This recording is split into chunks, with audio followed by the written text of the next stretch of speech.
This episode of the Better Every Shift podcast is sponsored by The Fire Store.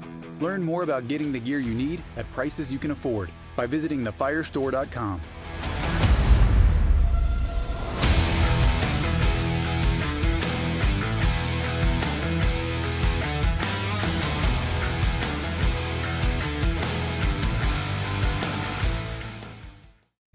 Hey, everybody. Welcome to the Better Every Shift podcast. My name is Aaron Zamzow. I am, I'm a fire lieutenant up in Wisconsin, which is close to Canada, but I'm also a writer here for Fire Rescue One, and very happy to be here and to be your host. But I'm not alone. Of course, as always, we have the commander, the editor-in-chief of Fire Rescue One, Janelle Fusquette. And Janelle, I got to check in. How are you today? I'm doing great. How are you doing? Great. You know, you keep coming up with these unbelievable guests, and I believe it or not, I kind of play like I don't do my homework, but I really do. And in particular today, we're going to talk with Chief Trisha Wolford. She's the fire chief of Anne Arundel County Fire Department in Maryland, one of the largest combination fire departments in the country. She started her career in 2006.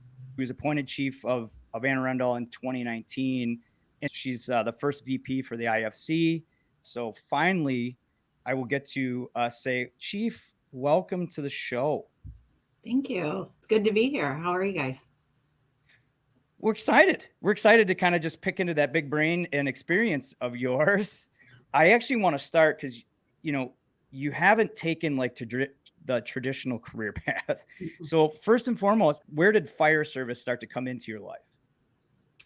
Same as majority of everybody in the fire service, family, right? I grew up big Italian family, Sunday dinners, 1:00, go see my uncles and my cousins who work at the fire station, Rockford, Illinois.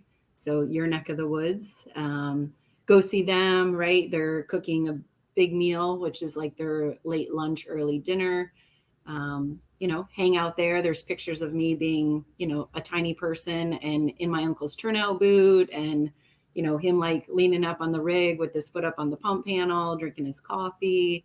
Never saw any women there, never, heard anything about women in the fire service.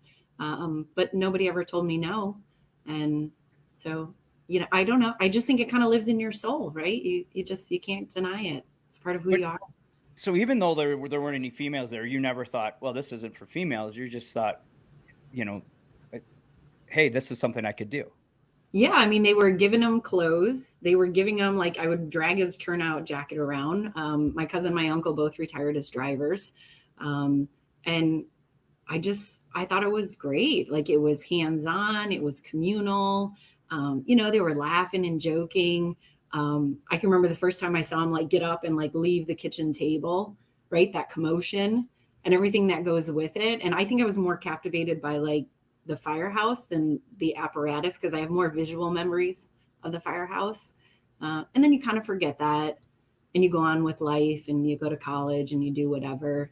But I think there's a lot of purpose that you could see and hear from family stories. The flip side is my cousin was also a paramedic. So that whole disgruntled paramedic thing lived in the 90s. Yeah. Right. Well, so you heard that side of it too. And then you went to college. What was your mindset then after college? Always thinking fire and service, right? Lives in the back of your brain, but definitely felt committed to the fact that I just went to school. I'm an art major. So I don't know how many fire chiefs you interview that are art majors. Probably a lot of potential in the art field, isn't there? Sorry. So I did marketing and graphic design. And then I had a minor in painting and black and white photography. So totally doesn't make sense. But then I worked with a large restaurant corporation, did a lot of their marketing, billboards and menus and promos and things like that. And I was out sick for a week. And when I came back, nothing had moved, right? I mean, my ad in all the publications and magazines, but it didn't matter. And so I called my mom and I was like, so I knew this is what I went to school for. I did what I was supposed to do. I'm going to start applying to fire departments. And she was like, okay, right. What am I going to do? Yeah. And then that was, it took about 2 years to get on. And that was it. That was the beginning of the end. What was your first department you got on? Anne Arundel here. Anne Arundel, right? Where you are chief currently is where you started and began 20 years ago. Like when you first got on the job, did you envision that someday you might want to be chief there? Or No. did that come way, way later? No, I don't even think I ever envisioned it. People ask that. I just, every time I was moving into a role, I would work a project or a whatever. And I got to a point that like either nobody wanted to help you because you weren't high enough ranked, right? Like, oh, you're only a lieutenant, we can't show you that, which frustrates the hell out of me. Or I had to, like, the problem was bigger than where I was and what I knew. So then I was like, all right, well, I got to figure this out on my own. So all the steps have really been driven by like almost like this caged animal feel. Like I can't do what I want to do here. So how do I get, and then I'm basically finding the people that are doing what I want to do and like looking at their resume or their job description and going, oh, okay. Like that's how I figured out EFO. I'm like, how are people getting this information? Like, where are they learning to do these projects? And then I start looking at resumes that I'm asking folks about, and everybody's got these 3 little letters. So I just Googled EFO, right? And you get some weird stuff that comes up, and I'm like, well, that's obviously not it. Yeah, But, right. EFO it's fire, right? There, EFO right? fire Little service. better Google. Yeah, And I was like, oh. So, I mean, that was a perfect example of how I got into EFO. And then there's this little clause in there that says you have to be an officer, because I was still a firefighter at the time, and your chief can sign off as like a special leadership. So literally the day I promoted to lieutenant, the next day I submitted my paperwork to the chief. to go to EFO. Yeah, and that's how I started meeting deputy chiefs and fire chiefs. And but that was really the thing, is like, how do I do more? That's really been the drive. There was no like, I think I'm gonna be fire chief here. Yeah. Any funny stories of people that you've come, because you left, you went to Seattle Fire Department, is that right? Seattle, Bozeman, Montana. Bozeman, Montana, Seattle, Spokane. Sorry, Yeah. Same state, different Other side. Yeah. It's other side, yeah. Geography. Yes, and but then came back, and now you're chief, and there's got to be people that were there when. Has anybody come up to you and said, I could see this coming, or I didn't see this coming? No, I don't think anybody saw it coming.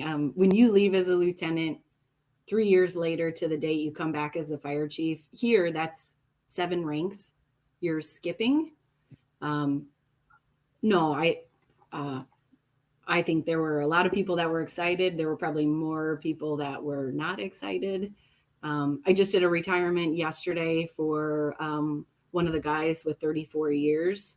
And another one the week before that. And I said, you know, what advice would you give everybody? We've got new rookies in the field. You know, there's like 30 people standing in the engine bay doing this presentation.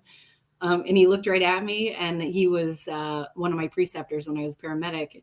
And he looked at the new recruits and he said, you never know who your boss is going to be. So make sure you're kind to everyone. And I was like, that's what you're going to tell them after 34 years.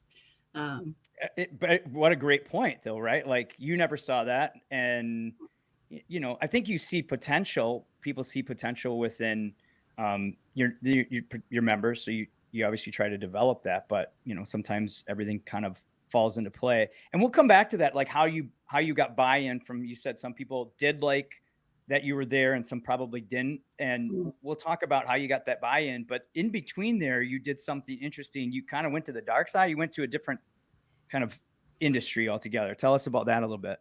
Law enforcement? Are you calling law enforcement the dark side? Well, I'm just the other side. Yeah. Just it's a very interesting story and an interesting part of your career. It was a fantastic part of my career. And honestly, so, you know, I get in, I'm in the field, like little truck engine time, go to paramedic school, spend time on the medic unit. They put an opening out for what do we call FIB, which is Fire Investigation Bureau. So it's, you know, arson and explosive and internals, and all of that requires you going to the police academy for 7 months. You're fully sworn law enforcement. Ended up number 2 on the list, and they were taking 2 that year, which was great. So, you know, you get swooped away, 7 months at the police academy. Very, very different experience than the fire academy, and really great perspective. I can remember one of the first times we started doing scenarios. And again, I'd been a paramedic, and you're taught as a medic, right, to get down with your patient and be on their level. And right, you got to be able to like smell them and hear them. And so I would run calls, police calls, and, get down with, who I'm talking with. Oh, and I used to get my ass beat for it over and over. Right. Because there's no reactionary gap. There's no, right. I'm not protecting my weapon. Right. I'm worried about where's the stethoscope. So it was a big learning curve coming from a team, personal relationship you're building with a patient to a very individual, creating space. But that was fantastic. And then that really led me to, at the time, RTF, QRT, Rescue Task Force, Tactical Medics. It's a very unique part of my career. And I still keep all that. I still go to quals. And I'll tell you, the interview and interrogation training, the people skills, I use that more in this role than I did in the field. Well, what job in your career has probably prepped you the most for what you're doing now in the fire service? What would you say? Oof, that's a great question. Probably being a medic. You get the most exposure to dealing with families, running calls. You get such a variety. You get exposures to partners like hospitals, law enforcement, working on the highway, safety. I think definitely in that arena, even the administrative side, documentation, the legal aspect, the responsibility, the legal responsibility. And that's kind of the core of what we do. It's certainly the safety net. I mean, if I got fired today, I could go back to a unit. I could run calls. Yeah. I thought you were going to say bartender. That is a good one. There's truth to that, isn't there? Right? Like reading people and understanding people and, asking questions, and you're solving problems. And that one is very true. Yeah. So, yeah. And you learn to listen out of both ears. So, you can be involved in a conversation and hear when other people are talking about you. Yeah. You get situational awareness, right? You start to read the room a little bit. So, yeah. So all of this has kind of came together for you. You had all these different experiences, but there's a theme here that I'm picking up, because didn't you also go back and you got your master's too, correct? You did. Mm-hmm. And EFO and master's at the same time, or did you do like one then the other then? One overlap, so year overlap of EFO and masters, and then a small overlap from the masters to the MBA. I mean, I think there's something like, I'm probably not right in the head. There's probably something there. I was just gonna say, do you like like punishment from like projects? And although I again, there's a theme here with that comes up is, constantly trying to improve, which obviously is that still going on today? Like, I mean, you have your master's, you have your EFO. Now, what are you trying to dig into to help develop yourself for the next steps? What are you doing? Desperately trying to resist the PhD, because I kind of want to enjoy a tiny piece of life. And then when I get that out of my brain, I just talked to one of my captains down at training, because she is the exact same way. And she's leading our training classes right now. And then I kind of appease my brain and go, oh, Harvard Business School. Let me look at one of those. And right. And then I'm like, you know what? Maybe I'll just go work out and exhaust myself. That helps too. Yeah. That's how it all ends. Like, let me just go for a long run, and then I'll be too tired to think about it. Something tells me that doesn't happen very often. So, we originally started talking about, you going back to Anne Arundel, and some people are loving that, and some people we'll call them haters, right? We all have them. So how did you start to build trust with those people that didn't necessarily believe you should be there? So when I got back, we have 31 stations. We're a 24/72, so 4 platoon shifts, 5 different bureau offices, and then the shop, logistics, all of that. And cleared my schedule as much as possible, visited every shift, every station. It was like, I don't know, 189 visits. And sometimes you're there for an hour, and sometimes you're there for 4 hours. And I just said, I'm not asking you to trust me. You don't have to like me. I said, I'm asking you to be respectful, right? Don't say anything negative, but don't feel like you have to say anything at all. And if you don't trust me, then don't. And I'm okay with that. And I said, give me a year, maybe 15 months to just grind and hustle and do the work. And every station before I left, I mean, I took notes, and that was really acknowledged. We did a survey afterwards, and there was tons of comments about the fact that I actually took notes. But every station I didn't leave until they gave me their top 3 things. And I was like, I don't care if it's like, you hate the toilet paper that we provide, to, nobody's given me professional development in 10 years and I'm horrible at my job. Like, give me all of it. And then we printed out huge spreadsheets. I mean, like covering the wall spreadsheets from our GIS specialist. We like commandeered the printer and went through all the comments, and we listed everything. And then I put a video out and I said, so here's the top 3 things y'all want, and this is what I'm going to grind on. And if you still don't trust me and you still hate me after that, then do what you got to do. But what were they? What were the 3? What was the one that surprised you the most? There's 2 questions there. One was very specific. The policies and procedures were way out of date, and everybody was really frustrated because it was affecting everything, right? The officers couldn't do their job on the floor. The promotional processes were wrecked because there were these rogue questions that weren't valid. It's a heavy lift though, right? I mean, it's a huge organization. So that I was like, oh dear God, right? This is not going to be easy. So we just started digging in. Accountability was huge. They felt there was a lot of favoritism. And I was like, so y'all know accountability means discipline, right? Like, I don't know a better way to tell you that. And they were all in. So we changed the discipline process. We made everything more transparent. And the other thing was transparency. I was just really open. I still am. I just said, if anybody from the general public can get something through a public information request, then why can't you all have it right now? I don't care if you know the finances.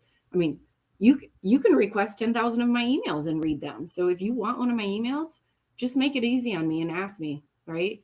Why do I have to go through all the legal stuff? So I just kept sharing everything. And when I was at the stations, I was telling them everything. So, yeah. So you went through all the stations. What was one of the biggest surprises that you took from those visits? The wins are all in the details. Even though I was like, policies and procedures is going to take forever.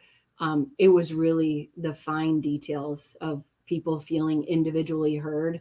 And I would, when I would get something done or something random small that I would take a note on from just one person in a crew, I would follow up with them and CC their officer and say, hey, I heard, you mentioned it. I know it wasn't top 3 for the station, but we took care of it. So all the little things and I told my team, right, 24-hour follow-up. Like, if you think we don't work for the firefighters that are on this floor, I don't know who you work for then, right? Because they work for the community.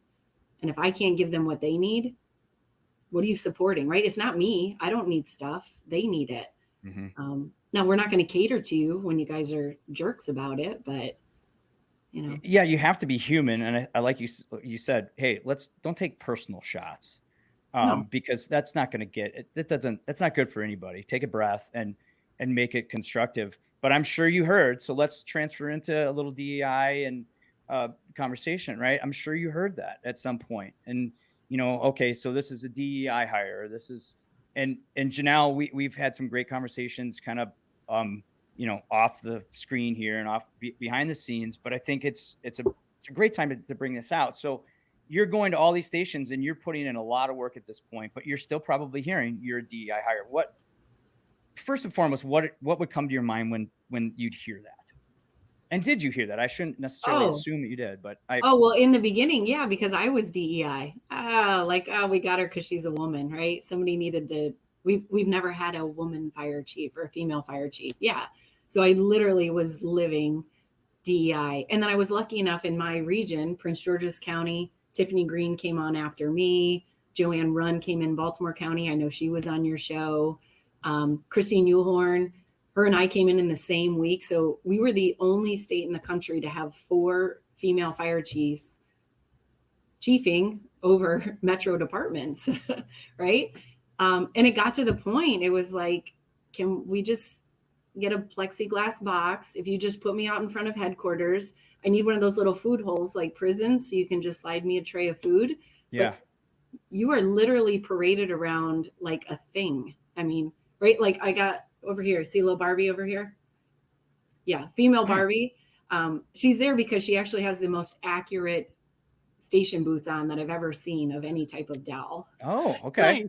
Nice. They're super accurate. I was so proud of. It's those details, like you said. The details matter. It's right. Details do matter. Yeah. Yeah. But that's what we were. It's like, just hook us up, right? Give us a little box. And then you start to go, okay, I have 2 jobs here, right? I have to not be the last. I have to take that in stride. I'm 5 years in. I still get introduced as the first female fire chief. I have to not roll my eyes because, when they ask female fire chiefs, what's your biggest issue? We're like, staffing, finance, apparatus. Pretty sure it's what the guys say. Right. But why do we have to say, as a female fire chief, what's the biggest challenge for you? Right, you're kind of having to break the stereotype, right? So you have to. Well, DEI, right? That's right. Because we want more female fire chiefs. We need. I think we need more. We need representation. We need, we need people in general, but we need people from all different backgrounds, races, whatever. Like it's a common problem. I think though, like we were talking DEI versus affirmative action. Break that down for me. I mean, I don't see them the same at all. Right. But do you think I'm a fire truck guy? I think we mesh that together. And do you think that's where one of the problems is that we don't decipher between them and people don't understand the difference, right? Well, I think the problem is trust in your leadership. And because our environment is so legally prone, why can't I say to my members, which I do, I don't know if it's right or wrong, I would like to hire more women, and this is what I'm going to do. Like, why is that wrong? But we automatically cover down because it seems wrong to say, I want to hire more Black people, right? But it's what we want to do. And, why can't we say that and then be genuinely invested? I mean, it's equality, right? Or inequality, however you want to say it. But there's this great term that's called the frozen middle. Have you heard that term? Well, I'm from Wisconsin. There's a lot of frozen things going on, but I've not heard that term in this context, to be 100% honest. People afraid to move on DEI and, noting where equality or inequality can be resolved because they feel it's affirmative action or it's so politically charged that they just don't want anything to do with it, right? They're just like, they're frozen, right? It's this fear of moving one way or the other. And I think it's valid. And especially in our environment, what they talk about at the kitchen table, not they, you, right? Like we, when they all clam up when I get at the kitchen table for a good couple minutes. Yeah. Kind of back up just a second. When we think about why it feels strange maybe to say like, oh, I want to hire more women, I want to hire more people of color, whatever that statement is, it's because there's a perception that means at the expense of someone else or only to check a box, right? Or unqualified, right? I want to hire more qualified women. Yes, I think that's where the education piece of this comes in. Is I don't think anyone here is arguing for unqualified members of the fire department by any means. But what does it mean to you when you hear diversity, equity, and inclusion, and how that translates into your fire department? To me, really, it does come to belonging, because you can feel when you walk into a station, if there's inclusion, if there's a sense of belonging, if there's a cohesiveness to a crew. And I say that because I don't believe you can have good DEI without having a good sense of operations and finance, right? It cannot live as its own bureau or division. So you have to understand your business model. So one, whether or not you see the fire service as a business, I do. I like to run it as a business. You have to understand your business model.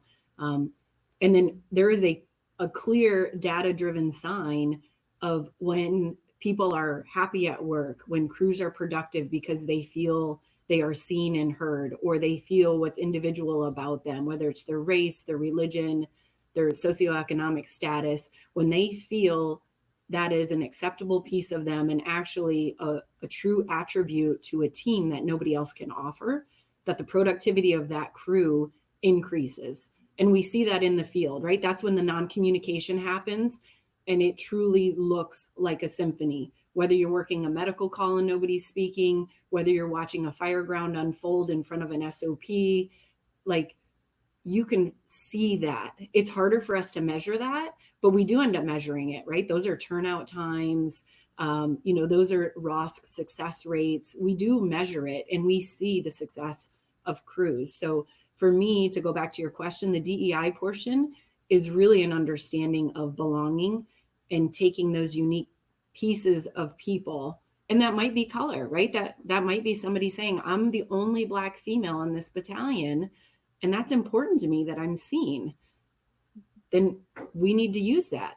I have some young Black female firefighters that don't really want to do pub ed right now. Like they don't want to be the face of the department because they're just not comfortable yet. But I need to have that one-on-one conversation with them and not be like, come on, you don't get it, right? I get it, right? I went through that. So there is a piece of understanding that comes with that. But that's my definition. Do you mean that they're not comfortable because they feel kind of like what you felt, where it's like, look, we have diverse members. Right. Yeah. We have one, whatever that is. We have 5. And it's not fair to them. What I try to work with, whatever the them is, whatever group, is what's our responsibility to making things better? What's our responsibility to our profession? How do you balance that? How do you maintain your voice as an individual while you speak for a group of people? And that can be really difficult because you start to lose your identity. And there's, especially for the women in the fire service, they just want to work and be left alone because they're doing the same work. But I guarantee any department you go to, most people could name all the female firefighters. You couldn't name all the male firefighters, but there's maybe 14%, 20% in some amazing departments. Most of us are averaging 5 to 10%. Yeah. Well, and that's it. Yeah. I'm glad you mentioned the belonging piece, because some people do call DEI DEIB. I'm also glad you mentioned just being seen, right? When you were growing up, you didn't see female firefighters, but you saw it in your family. But I think that's a big piece of it, and that connects so directly into the recruitment piece. I mean, everyone is struggling with recruitment. And so if we want to get more applicants, part of that process is helping people feel like they could belong at a department and be seen. And that's sort of the D in this, right? The diversity. It's just the representation. Why is it important that people be able to see themselves in these positions as potential options for a career?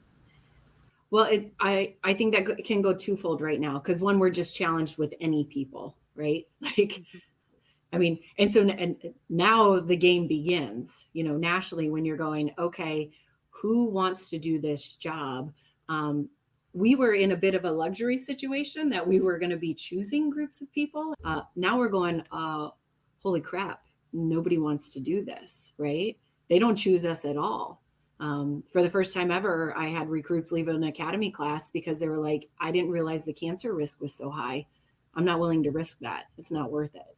We're in a situation of, we can't just take whatever we get. The work is too important.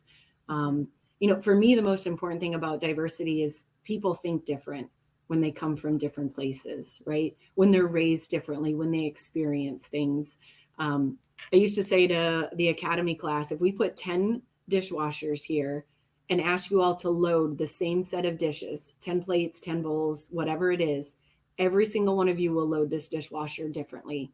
And you are all going to have a really good reason, right? My mom told me put the cups on top. I read the manual. It says put the plates on top. At the end of the day, are the dishes getting washed? Yes. Yes, they are, right? What's the goal? What's the mission? How do we get there, right? So we can have all those differences.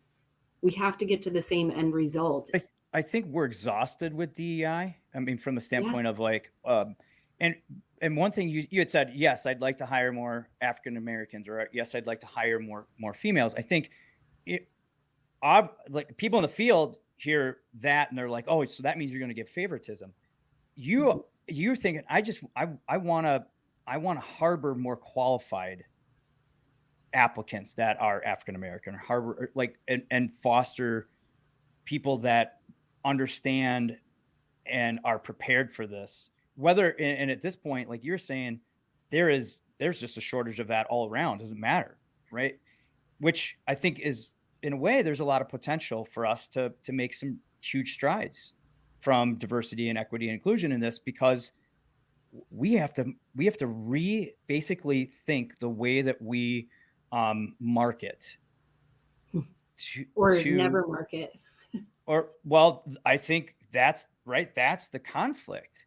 And so like if chiefs are listening to this going, yeah, it's, I'm just happy to get somebody through the door that I think I could hire. And now you're trying to throw different qualifications and different, backgrounds or whatever. Like, so dig into that a little bit. What's the solution to recruiting, period, but also getting it out to the different communities and different aspects of a community so it can, equally represent?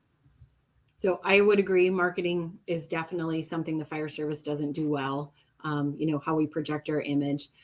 The thing that I have found successful over the past 5 years is really, I think overall, just a great model is looking at yourself before you look at others. Like, how clean is our house in a sense?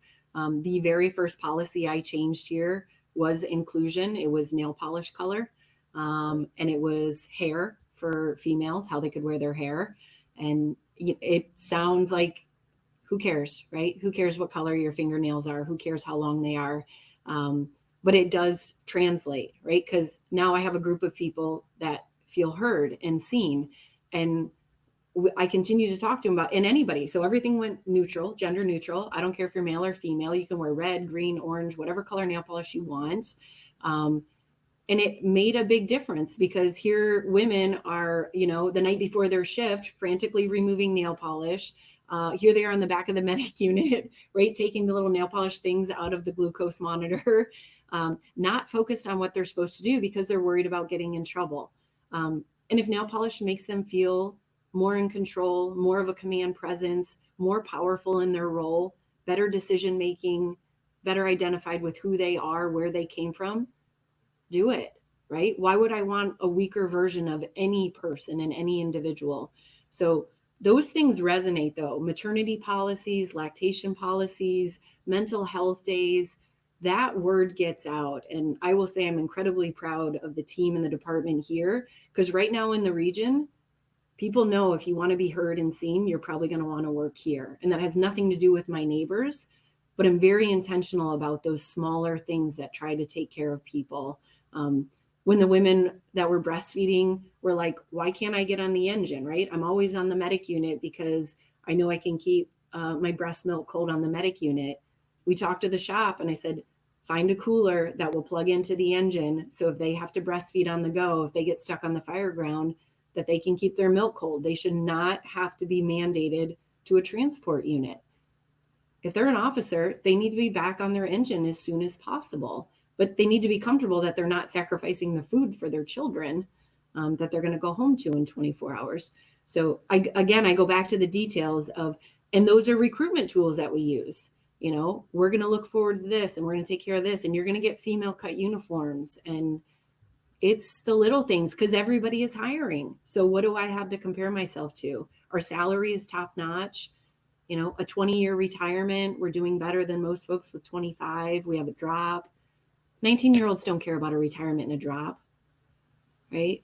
That none of that is. They don't even know what that is. Yeah. No, I'm speaking, a whole other language. Right. But there are little things that make a difference to them. So that has been a huge recruiting tool. And then you go one-on-one. It's, a person-to-person game. There's no luxury of, I'm going to recruit 200 people from a high school class. That doesn't happen anymore.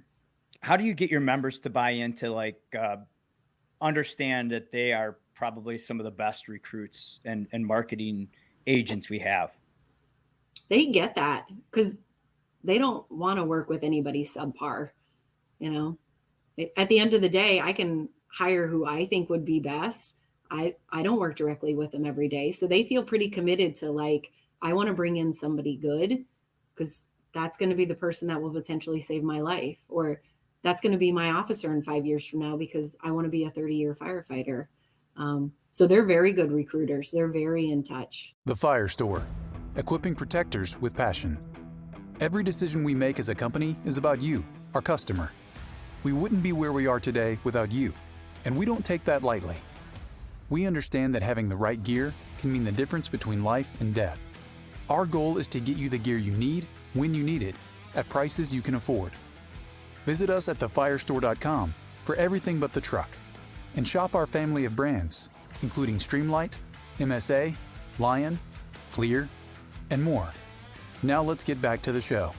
What about like, so, you know, and there's certain departments where we could recruit, but then that's not the person that's making it through. Meaning like they don't get through the academy? Or they don't they get don't through, get through the process. Yes. Well, it's competitive. I don't know what to tell you. We got really lucky. We just did a hiring. We had about 900 applications. About 600 came and tested. We have a certified list of about 550, and we just pulled 280 to go to CPAT. So I'm very lucky, but I had an amazing recruitment team that was 1-to-1 for a solid year, just killing it every day with those folks. And from 280, I'll be lucky to get a class of 70 because there won't be any resiliency through the process. What does your team do that you think is unique to get to that set, or to get people through that? They're killing it on social media, all platforms. That's the name of the game. So if you were on social media and we put up a picture about like Marine Ops, and somebody made a comment, they'll hit them up on the side. They'll private message them and say, hey, are you interested? You know, we're hiring in June. And they'll go, oh no, right, I'm 65. You know, I just made a comment. And they'll go, okay, well, do you have any grandkids? You know, would they be interested? Like persistent. But that's a mindset. And that's what I meant. I mean, like, I don't think firefighters, I don't think we think about that, right? Like, we have to start asking people that, like, hey, well, yeah, do you have any grandkids? What do they do? Every time we're in the community, that's an opportunity for us to market what we do, number one, but, you know, also grow. Like, I had a guy cut my hair the other day who was military background, and I was just like, well, so what else do you want to do? And 35 minutes later, I got his name and I handed him off to a recruiter, and I'm like, I'd love to have this guy in my crew. And I don't know if everybody gets that, but you're kind of saying instill that within your organization. Did you train your members to do that, or how did they just see that that's what is working? Well, that is coming just from the recruitment team, the community outreach team that's run by my communications director, Captain Jenny McAleer. So that's her, and it's a very small team. It's only two that are doing that. But it is a little bit of tenacity. I will say our ride-alongs, like if they were to say, oh, maybe I would be interested, we're like, come do a ride-along. And the comments from the ride-alongs, we always get feedback, whether it's paramedic students, EMT, outside. The number one comment is everyone was so nice to me. By far the number one comment. And the ones that are like students, they will even go as far to say is, this is the nicest department I've done my clinicals with, or things like that. But don't call them, like after you're done with all that, texting, social media, like as soon as you try to call them, game over. Nobody wants to talk on the phone. So we kind of got to like tune down HR, right? They want to like call and email. I'm like, they don't read emails. Like that's not a thing. So everything is done through social media platforms. And it's a resiliency game. I mean, that's really, truly what it is for recruitment. So, and even then when you get them here, I mean, I had one in the last group. He's halfway through recruit school and he sends me a message that says he's not feeling it. Like, what do you mean you're not feeling it, right? It's $105,000. A recruit in my department is worth $105,000 when they come out of their phase 1 training. And he's 6 or 7 months in and he's telling me he's not feeling it. Like, no, tell me what you need to feel. We'll figure it out. I'll make you feel. What do you find out when you ask those questions? I don't know. I could go work for my dad doing HVAC, you know, my friends starting a podcast. Run. There's no money in it, buddy. Like, tough competition. Right. Tough competition. I want to be an entrepreneur. This is where the sport kicks in. Like, oh no, you already committed to this team. I've recruited you, right? I'm immediately going sport mindset. Nope. How do I make you love this team? What do you need to feel? And I go that way. Yeah. But sometimes you have to cut losses, right? Like sometimes just it doesn't. Not that loss. That's not the right loss. The wrong person, right? Somebody that's not kind, somebody that's just a jerk. Yeah. We're going to cut that right away.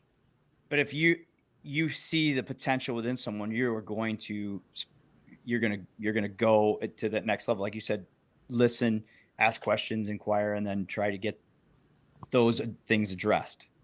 Yeah, right? I have to. I mean, I have a lot of roles, but selecting who gets the honor and the privilege to be a part of this organization, that is the culture for the next 30 years. I mean, that's the most important decision I make right now is who gets hired.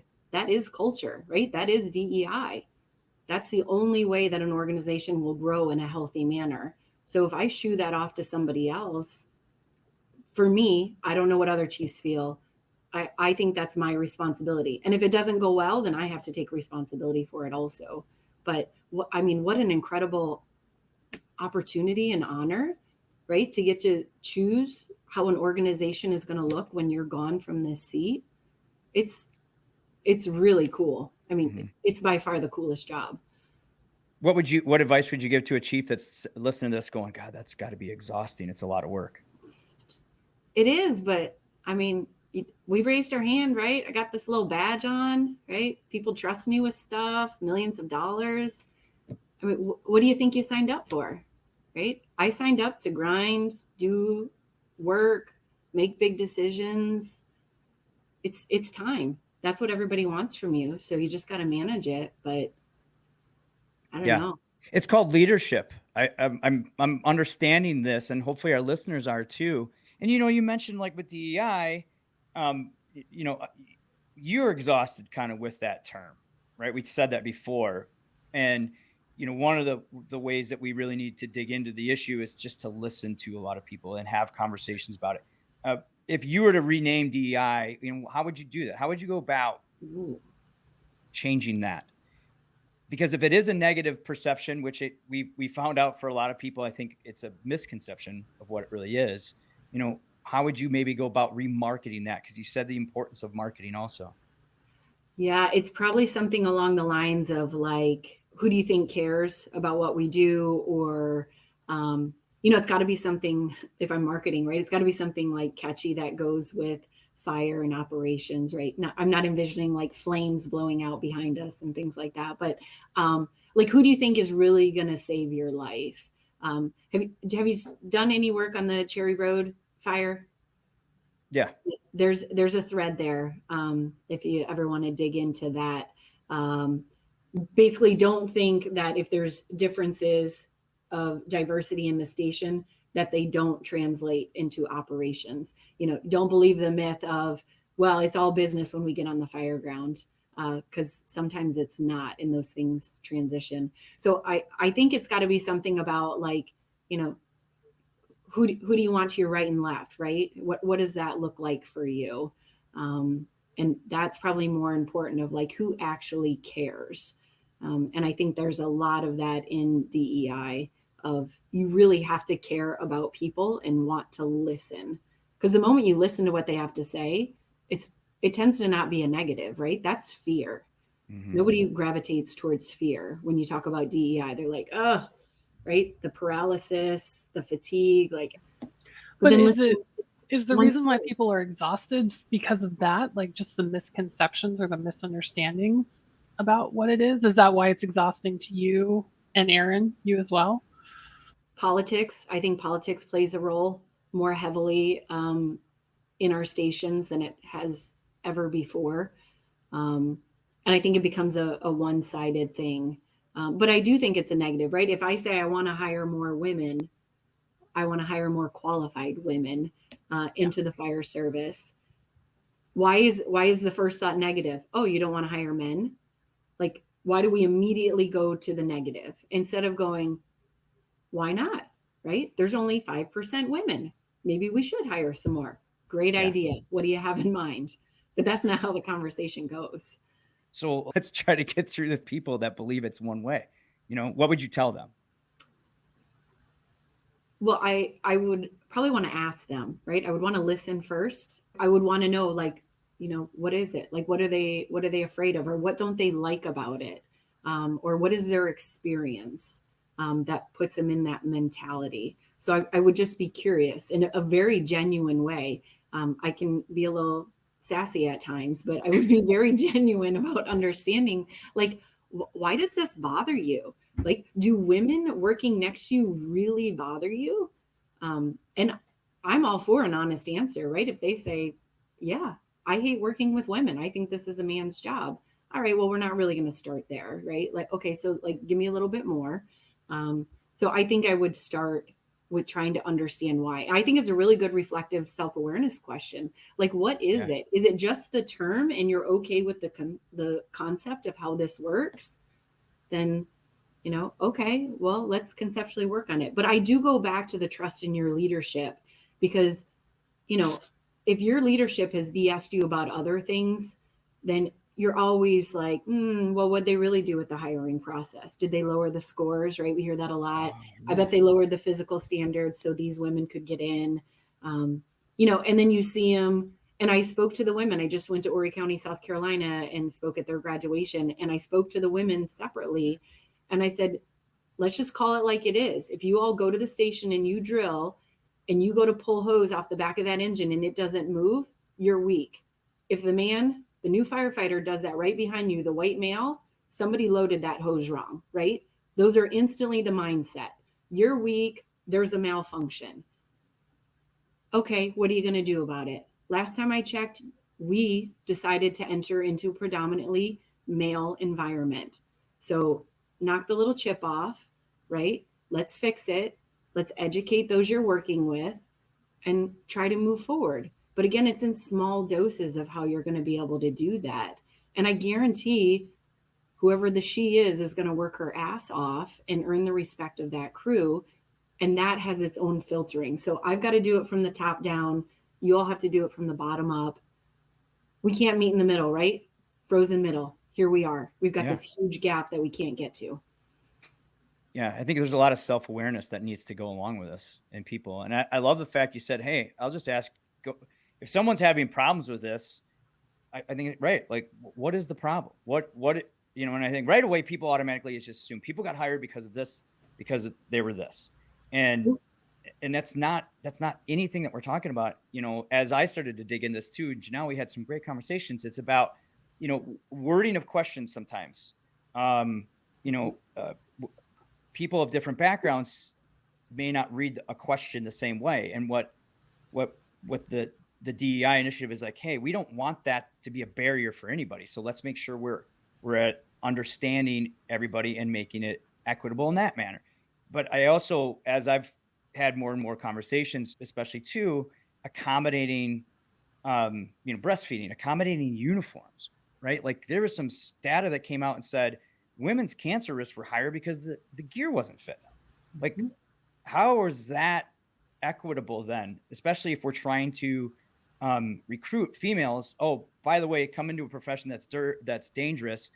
Now we're not going to accommodate a female body type, and we're going to make it even more dangerous for you.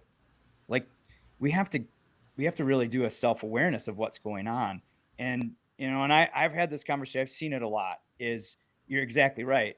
If a female has a hard time putting up a 24-foot extension ladder, they can't do the job. Mm-hmm. If it's a male, they just had a bad day, or the halyard was popped, or whatever, right? And there's automatically those things that we have to look in the mirror for. And so, what's a piece of advice for somebody who's maybe just finding out they're that salty individual? Never too late to change. Everybody can remake themselves, right? Public apologies are always accepted and wanted.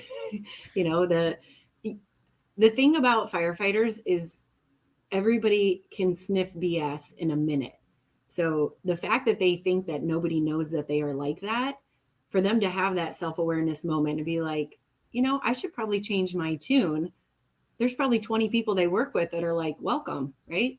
Welcome to 2024. We've been waiting for you. Here you are. Thanks for coming. For them to say, you know what? I'm not what I used to be. I see things differently. I think it'll be okay. Let's work on this. But the bravado, right? The image, it's so hard to let go of. It's so hard for people to admit that they're wrong. You know, you can do it to yourself, maybe in the mirror, but to do it to others. So I do think there's some value in just being able to say, you know, let's change this. Let's try something different. You know, the administrative side of that is we pilot a lot of things. When there's fear about something going right, if it's going to work, should we, shouldn't we? We call it a pilot. Everybody does it all the time. Let's pilot this for 6 months. We sound smart as hell, right? No, we don't understand if this is going to work. We have no idea if this is good. Let's give it a whirl, right? We don't know that we have money to keep doing this. Yeah. Let's give it a shot at least. Right. Yeah. So why aren't we like piloting ourselves here? Right. Like, let me see if I like this new person I'm going to try on. You know, this is a kinder, nicer, better version. And then if you want to dive in, then start mentoring, right? Be all in and really get your hands on it. But it's hard. You said something I think that I want to just get to resonate with our listeners. If an organization is known for just checking boxes, it's really understandable then why DEI is getting this bad rap, because they're just thinking that people are checking boxes, right? And if that's an organization that's kind of known for that, where do they begin to change that? Transparency, which we've talked about. I think you have to clean the slate, right? You've got to be organizationally vocal about, we have screwed this up and we need to do better. And to me, where I find the most value is pulling in a committee of people from the newest firefighters through every rank, because you can't get away with a white shirt and a chief level, you know, saying you're talking and doing things when you're not, when you have these honest eyes staring at you that are going to go back to the coffee table and talk about it. And so, again, I just try to keep it really open because it keeps me in line. It keeps everybody in line. So I think to me, that is where you start. The public apology, that we're going to try and get it right. And there's organizationally as a fire service, we don't do well with your greatest expert might be your newest person. Like, so releasing that whole rank thing that drives decision-making. Like, I have this paramedic committee I put together because they're the ones in the field doing it, right? They know what 4 hours at the hospital feeling miserable waiting, like they're building a whole appendix of our union contract for paramedic school because they have to live it. So I'll sign off on it. I'll get you the money. We'll be involved. So trusting your people to be able to do that. It keeps both sides honest. It keeps the union involved, which is incredibly important. So that's probably where I would begin. Clean house, and then build a small team that has a really great reach. How you build that team is pretty important though, because it's got to be trusted people that have the reach, that informal leadership in the field, that when things go bad, they're also going to be responsible, right? They're going to have to stand in the field and have firefighters all up in their face about like, this sucks. Why would you do this to us? And be able to explain why it doesn't suck. Yeah. You have to empower that committee and listen to that committee, right? Yeah. I mean, there's a reason there's 1,000 of us in the department. Why should I not try and use everybody? Yeah. That's a great theme that we've heard through a lot of our leaders. And so obviously really good insights. I have one more question for you. So I did a little background and you gave a speech. You just mentioned that speech. And there's a part in that I actually, did a little background. And did you do snooping? It's research is what it is, my friend. Like I actually pretend I don't do a lot of it, but I try to gather things that the rest of the fire service can benefit from. You use a great analogy about the badge, the heart, and the name tag that I think people really need to understand. Can you kind of elaborate on that? Yeah, I'll do a quick little rundown. Well, obviously for recruits, it's the first time they're getting a badge, right? It's the first time they're getting pinned. Pretty emotional moment, hopefully. Um, and so it's really about family. That's a lot of the fire service. So we talk about their name tag, which, yeah, I'm not mirrored. So we wear on the right side of our chest, which is your family at home, right? That's who's held you up. That's who's gotten you to this point in the career. There is no doubt that they will get you through your career. Then we talk about your new second family, right? Your badge, which is your community, your organization, your department that you are now dedicated to. And we equally have a responsibility to hold you up and keep you healthy. And then the recruit themselves, the individual, their heart, right? That lives in the middle. And that is by far the most important piece, because that is your self-awareness, right? That is who you are morally, ethically. I can't change that. That's how you came to me. I have no opportunity to really impact that. So your heart must live in the right place. And then conceptually, you get the lineup of all three of those, which visually on your uniform, they all line up perfectly. But when you look in the mirror, we talk a lot about pride. And normally when you feel pride in who you are and what you do is when those three elements align. It can be very powerful. It can be very difficult at days. You know, we talk about the weight of the badge and the organization and how heavy that gets. But you kind of always got to keep those things in line and balance. But pride is really where it's at. You know, that's that amazing little feeling that you can't really identify that just lives in your belly. It's a great driver. It's really pretty fantastic of why we do what we do. Maintaining balance. If you're off on name tag side, if you're off on department side, right? Like you Yep. lose that balance. And you mentioned organizations, you know, the badge. We haven't really highlighted though. You got quite a few things going on with you know, an organization that we know of as the IFC, Metro Chiefs. You also are traveling the country presenting and talking with your new role at the IFC. And you also have to babysit one of our fun guests here, the IAFC president, Josh Waldo. Describe a little bit about the challenges you foresee with that, not just babysitting him, but with the IAFC in general. That's a whole nother episode. We're going to get to him soon. But, you know, what do you foresee as challenges with the IFC? What are you looking forward to in this next year, kind of as your new role there? Yeah, definitely looking forward to it. Supporting Josh. For those that don't know, when I got the very lucky, grateful opportunity to go to Bozeman, Montana, it was working for Josh. He had just come in from Tennessee to Bozeman and was there about 6 or 8 months, I think, as the fire chief, and brought me in. If it was not for Josh, I would not be sitting here. I would not have the opportunity to grow my career, because he just took a huge leap to bring me in. So full circle, right? We're all the way back around. I'm like, here I am, Josh. I'm your deputy again, working for you, but nobody's getting paid. So just, you know, for love of the career, which is equally important. Josh has some great initiatives that are important to both of us, and we really wanted that to lay out, because it's, you know, they're 1-year terms. It's hard to get anything done in a 4-year term, which is my political terms. But 1 year, there's over 12,000 members in the IAFC. We definitely feel that members should be first and they should be heard. If you've talked to Josh, you know he and I are both people persons, people-ish. What's the term? What's the English on that? You're personable. You like to talk to people. We like people, and we like taking care of people. Yeah. Josh likes people from Tennessee. The Vols, go Vols. Yeah. A little bit probably more than most, but you can get over that once you start to understand where his heart I'm his is. interpreter, his timekeeper, his teeth checker, right? The uniform, all the important things that really do make a difference. It's in the details. So taking care of people, codes and standards, you know, legislative needs, lithium-ion batteries, cancer, suicide, mental health. We acknowledge we can only get so much done, but supporting him is going to be good, because he is so dialed in. He is one of the cleanest, morally, ethically sound leaders that can administratively back it up. And that can be really hard to do, because he can get the work done. So the IFC is in a great spot. It's got great leadership. It's big. I think that's the thing that people forget.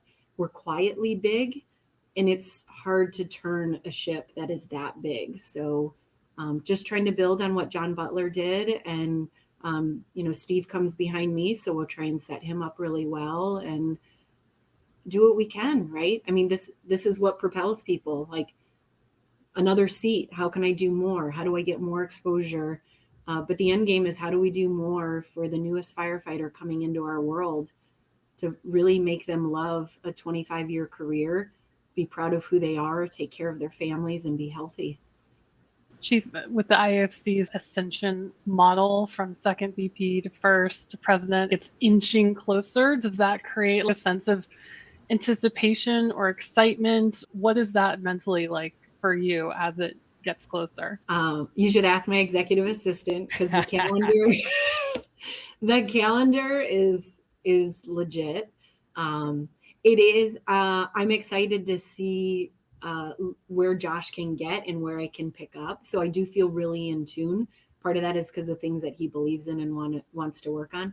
There's excitement and fear, because part of it is like, I love being present here. I get super itchy if I haven't been in the field. Like, I have to like eat lunch, go right along, run a call, and not in like a weird micromanaging. Just when people say, what's your greatest fear as a fire chief? Of course you fear losing one of your members, but my fear is being disconnected.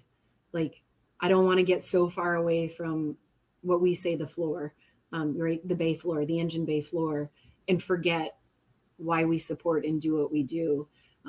So there's the fear of, how much am I going to be gone? Fire chiefs are always worried about how thin they can spread themselves. Like, if there was one class I would want to take, it's like, how do I create more personal bandwidth? Like, how do I get more horizontal, but at the same time not losing any of the vertical needs? So if you guys know who's teaching that class, I would. As a matter of fact, I think I am speaking on that at the next Executive Fire Officer Conference about balance, as a matter of fact, because I sat in rooms, a very large room, and I get to talk to a lot of the chiefs like yourself and a lot of the influential leaders. And, I will speak on behalf of the fire services that we need you to stay healthy and you to keep your energy, and Josh to do the same, not just on coffee. But I think that's the big thing is, if you love the fire service, and if you listen to this and hopefully you've listened to Chief Wolford and said, okay, there's a chief that gets that. Well, that's why we need to support and keep you healthy and going, and support, things like the IFC and other things that you're involved in, because the fire service is going to benefit from that. So, we want you to stay balanced, and we obviously really appreciate your insights, and just your mindset about leadership is very refreshing. Thank you for the insight. You're not done, by the way, you're not done yet. We have some rapid fire stuff going on, right, Janelle? This is my favorite.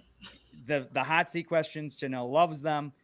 I love them too, but I always keep itching to ask even more, but rapid fire stuff. Anything else you need, Janelle, before we go into the hot seat question? No, I'm going to dive right in. So, Chief, what do you see as the biggest challenge facing the fire service today? Money. Funding. Yep. Whether we acknowledge it or not, we require a lot of money. Our toys are expensive. Our people deserve good salaries. We were dangerously close to losing safer AFG. And we have to do better about securing money. We just have to be more prominent about it. No doubt. Finances and escalating prices, right? That's the financial side of it also. But I truly think money, sometimes tradition gets us all wonky about like who we are and our soul and business, right? You got to be able to do business. We're in the service business. Yeah. Right. Like, I think people are getting to understand that, but you have to fund that service. Yep. Yep. So definitely money, secure financial streams for long-term impact. That's a great kind of mindset too. I like that you're saying, hey, this is a business. We have to understand that. We can't run from that. So that is a challenge every single day, right? Especially budget time, but you have to set yourself up for that. But let's talk about you personally. For you, what's one of the biggest challenges you've overcome over this past year? Balance. right? We talked about balance. Have you overcome it? I'm just going to throw that out there. Or I think balancing a personal life that is something that is yours as a fire chief, right? Like being able at times to identify as just Trisha and not a fire chief, and having a space that you can go to. Yeah, because people will invade that as soon as you let them. And at the same time, pushing the things in the department that are really important, that just feel exhausting, right? You can, it's like somebody released a bag of ping pong balls. They're like all over the floor. And some days you feel like you're looking for all of them. And the most important ones they're under the couch. And you're like, well, damn it, right? I didn't see that one. So there is this whole like chasing thing that happens. And then once you chase, then you end up defending the castle, right? So it's like these 3 tiers of how you balance all that and keep the organization moving forward. So preserving a piece of my personal soul while moving the professional soul. That'd be the most concise answer. Who's been the biggest positive influence on your fire service career? Ooh, not just one. Yeah, never just one, because I'm kind of a squirreler in this sense. Josh has been impactful, obviously, because the creating opportunity. I've had some other chiefs that I've worked with where you learn the things you don't want to do, and not saying worked for, but right, been in the arena of, and they answer something and you're like, oh my God, like, what is that?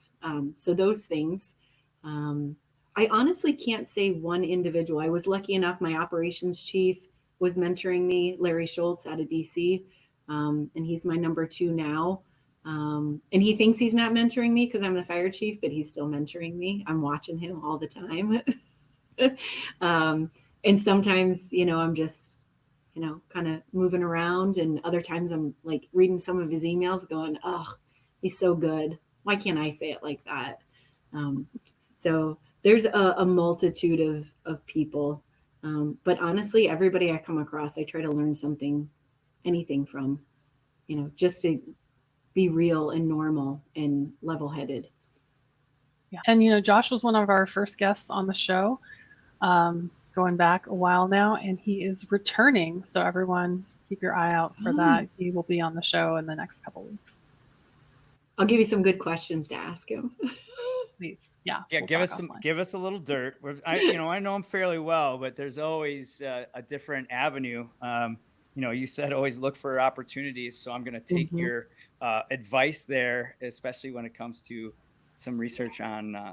Josh used to yell down the hall a certain name, and for you.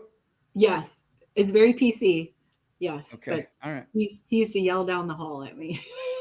I see. These are the stories that people love, I think, because it brings back the reality of the fire service. And, when I'm reading from you and Josh, obviously too, like you see you guys up on stage and you have these very moving speeches but when it comes down to it, right, you love to just be sitting in the firehouse joking and with everybody else. That's really what you still live for.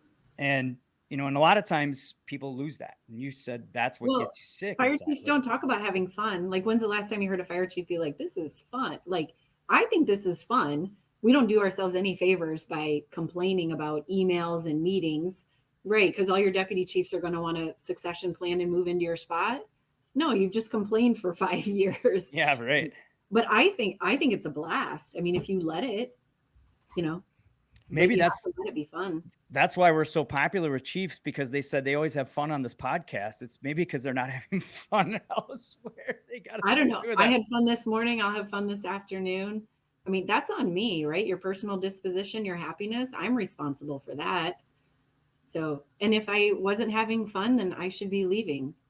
Somebody else should get an opportunity to have fun. There's legit one seat in this whole area, and I'm lucky enough that my boss lets me sit in it. Yeah. Well, and we talk about gratitude, and that's a big thing. It sounds like you try to work on that, but let me bring it back full circle to the whole meaning of this entire podcast. Question we like to ask all of our guests is, what are you doing and working on right now to get better? A lot of patience. I mean, that's legit. Personally, what am I doing to get better? time management is like my best quality, which means it's also my worst quality. Right. That's the truth. That's like a gleaming, like I'm really good at squeezing a lot in. But when you do that, you tend to forget about people or cut people short because you're so calendar heavy and appointment driven.